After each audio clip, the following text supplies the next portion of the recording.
eu estava aqui analisando na palavra de Deus um texto em Romanos.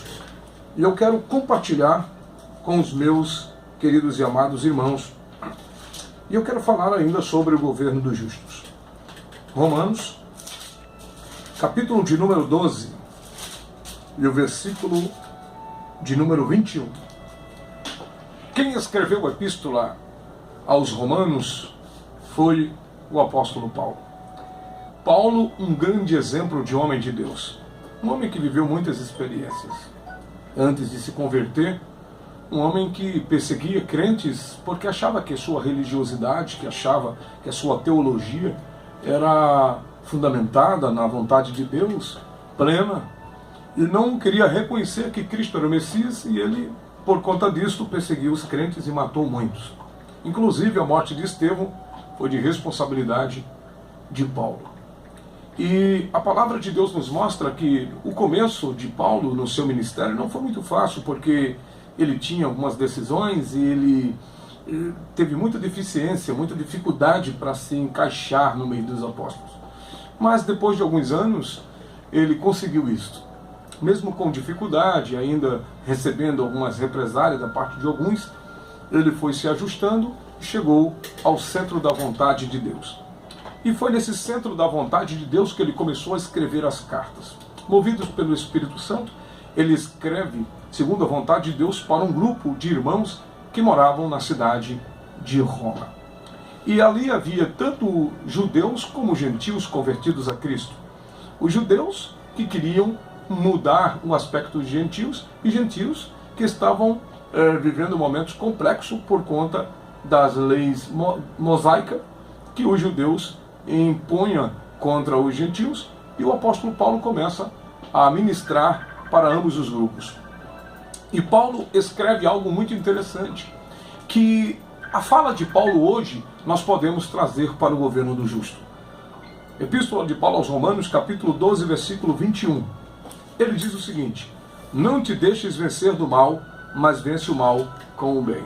Não te deixes vencer do mal, mas vence o mal com o bem.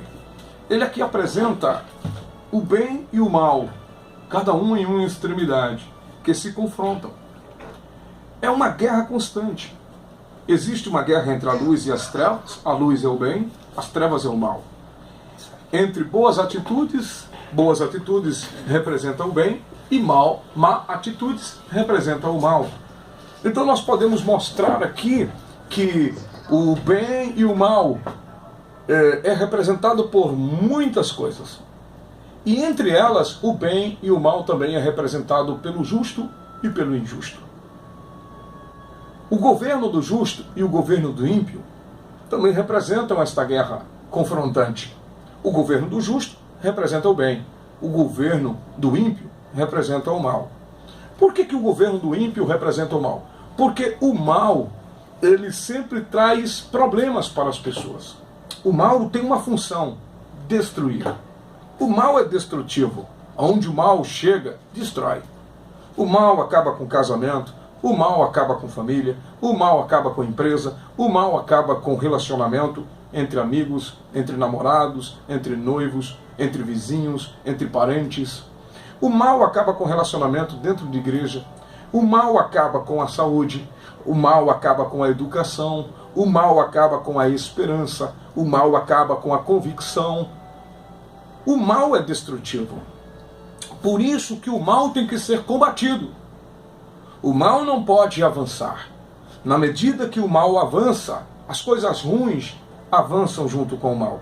Porque o mal é um complexo de coisas ruins. Não existe coisa boa no mal. Há alguns sociólogos, alguns filósofos que defendem que se o seu fim é agradável, ou para você ou para alguém, então os fins justificam os meios. Eu não concordo. Aí você pode dizer assim: quem é você para não concordar? Bem, eu sou um servo de Deus, sou uma alma pensante e tenho todo o direito de discordar de pensamentos fúteis como esse, de pensamentos negativos, egoístas como esse. Quando uma pessoa diz que o fim justifica os meios, quer dizer que as minhas ações erradas são justificadas pelo resultado. E que resultado é esse que justifica as coisas erradas que eu pratiquei? Porventura, o resultado de uma coisa ruim não é outra coisa ruim? Coisas boas não geram coisas ruins, nem coisas ruins geram coisas boas. Jesus mesmo disse o seguinte: a árvore boa só produz fruto ruim, a árvore má só produz fruto ruim. Aliás, a árvore boa só produz frutos bons e a árvore má só produz fruto ruim. É patente, é claro, Jesus não deixou meios.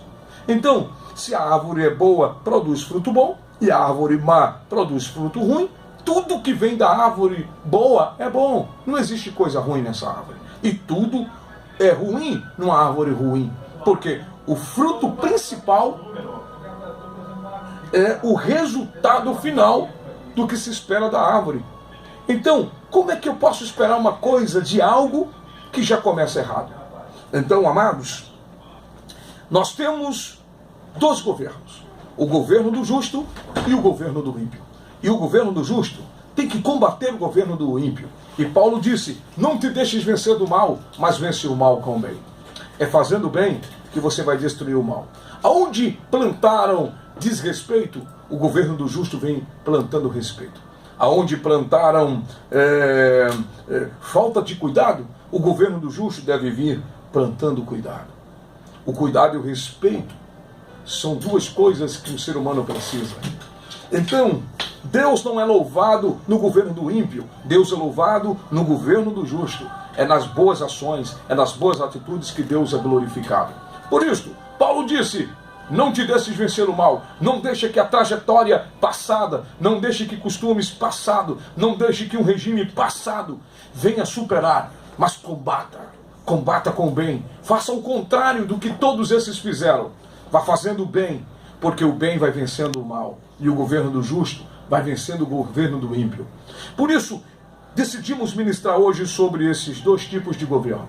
E hoje nós estamos vivendo momentos em que Deus está nos dando graça, alegria, porque quando o ímpio governa, o povo geme, mas quando o justo governa, o povo se alegra. E por isso, louvamos a Deus pelo governo do justo e pela alegria dos governados e da população. E por isso, e por muito mais que virá, Deus seja louvado, para sempre seja louvado.